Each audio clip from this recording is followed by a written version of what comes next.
In the ahupuaʻa of Kalihi, which lies in the moku of Kona here on Oʻahu, stands a street whose name translates as crown. We're speaking of Kalaunu Street.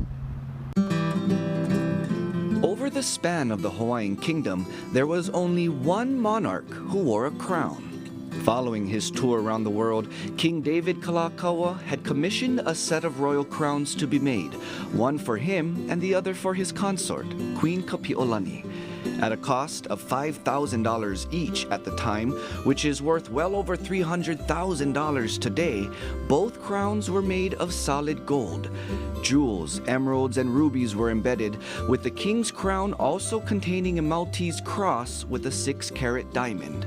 Despite the extravagance in price, the king held a coronation jubilee where he crowned his Queen Consort after crowning himself. The coronation jubilee was the only time that King Kalākaua wore his crown.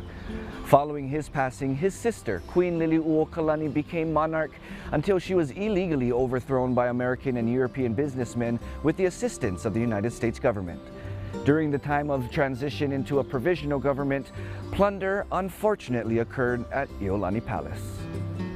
On the day that the palace was being handed over to a new custodian appointed by the provisional government, it was discovered that King Kalākaua's crown, which was being held in a basement office, had been vandalized. Twisted and bent, someone stole its jewels and all the other precious stones, while interestingly leaving the Queen's crown untouched. One member of the Provisional Government Army had been found guilty of larceny after admitting he sold many of the jewels for thousands of dollars. His punishment, only 3 years in jail and a $500 fine. The crown was eventually restored in 1925 with imitation jewels, and today both the King and Queen's crowns remain on display at Kapiʻolani Palace. Did you know? Now you do.